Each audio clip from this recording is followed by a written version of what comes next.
Hello student, आज अपन बात करने वाले हैं सेमीकंडक्टर मेमोरी के बारे में। सेमीकंडक्टर मेमोरी होती क्या, basically upon basic memory of structure समझेंगे, फिर उसके बाद अपन सेमीकंडक्टर मेमोरी के बारे में समझेंगे। अभी तक अपन काउंटर के बारे में समझ चुके हैं, फ्लिप फ्लॉप के बारे में समझ चुके हैं और लॉजिक सर्किट के बारे में भी समझ चुके हैं।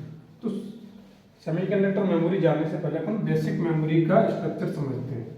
जब हम बेसिक मेमोरी के स्ट्रक्चर को समझ लेंगे उसके बाद अपन सेमीकंडक्टर मेमोरी को अपन को समझना थोड़ा आसान रहेगा। ठीक है, तो बेसिक मेमोरी का स्ट्रक्चर क्या कहता है कि जैसे एक मेमोरी है, मेमोरी सेल है, इसको बोलते हैं मेमोरी सेल। ठीक है, इस तरीके से। अब यहाँ पे क्या होती है, तीन प्रकार की वो होती है, एक दो तीन लाइन मान के चलिए। यहाँ पे नंबर ऑफ लाइन होती है, यहाँ पे कोई गिनती नहीं है, उतनी लाइन नहीं समझ लो। यहाँ पे इसको बोलते हैं एन एड्रेस लाइन, इसको बोल सकते हैं रीड, इसको बोल सकते हैं राइट। और इस साइड होता है अपना क्या, डेटा। और डेटा जो है वो टू वे होता है, इनपुट भी हो सकता है, इनपुट आउटपुट डेटा।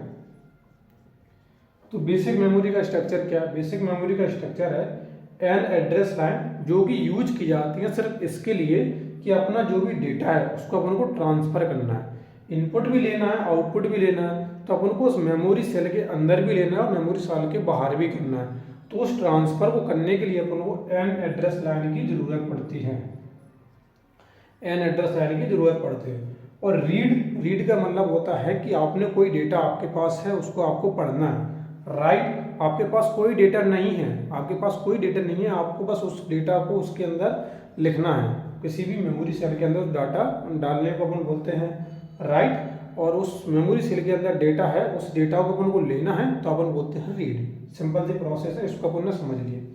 अब बात करते हैं सेमीकंडक्टर मेमोरी के बारे में। तो सेमीकंडक्टर मेमोरी के अंदर जिसका बेसिकली जो ज़्यादा यूज किया जाता है वो होता है ट्रांजिस्टर, पीएन जंक्शन डायोड और लॉजिक सर्किट। ये तीन चीज़ों के मिला के ये सारी पूरी जो सेमीकंडक्टर मेमोरी बनती हैं वो इन तीनों चीज़ों से मिक्स होकर बनती हैं।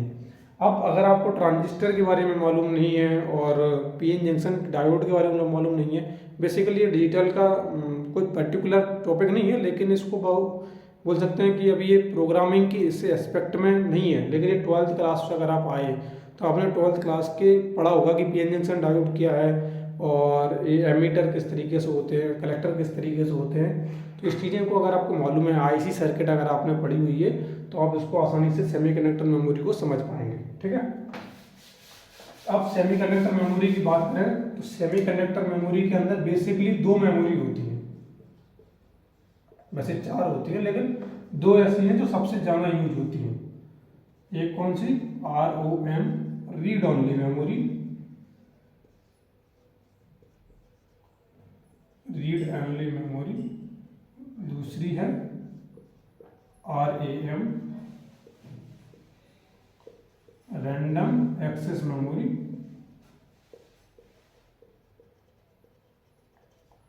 तीसरी इसी के अंदर आती है सीक्वेंशियल मेमोरी।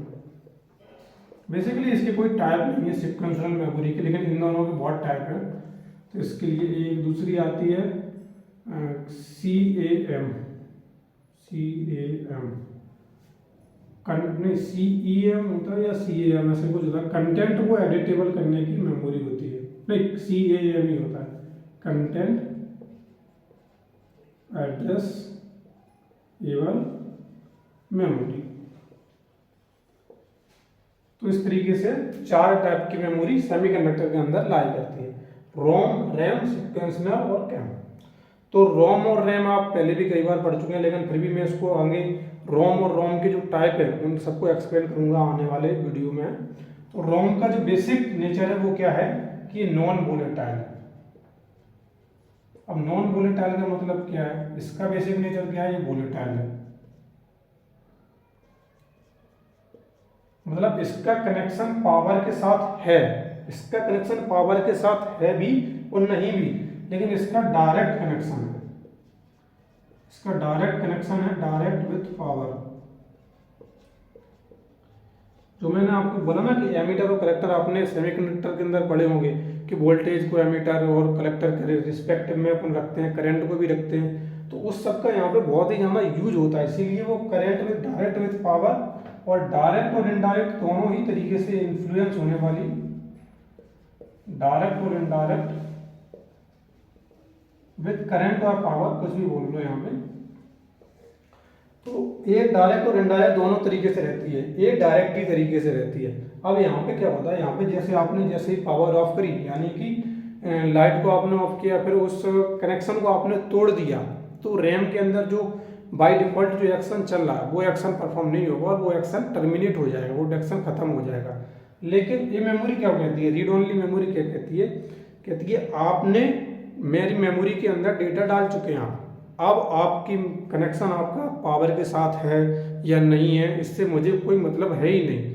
आपने मेमोरी, मेरी मेमोरी के अंदर यानी कि रीड ओनली मेमोरी के अंदर अगर डेटा एक बार पहुंचा दिया है तो आप उसको कभी भी कहीं से भी यूज कर सकते हैं और कभी भी हमारे डेटा को आप पढ़ सकते हैं। ये वक्त क्या बोलता है कि आपको तुरंत ही आपको एक्सेस करनी पड़ेगी मेमोरी, वरना हम एक्शन तोड़ देंगे। अगर आपने पावर हमारा कनेक्ट किया या डिस्कनेक्ट कर दिया, जैसे ही अपने पावर को डिस्कनेक्ट किया तो अपना वो नाता तोड़ देगा, उससे उसका काम खत्म हो जाएगा। अब अगली वीडियो में अपन पढ़ेंगे रोम के टाइप। रोम के जो बेसिक टाइप होते हैं वो इनके बारे में थोड़ा सा अपन को बता देता हूँ। एक होता है एम रोम जिसको अपन मास्क रोम कहते हैं, दूसरा होता है पी रोम, तीसरा होता है ईपी रोम, और एक और होता है डबल ईपी रोम।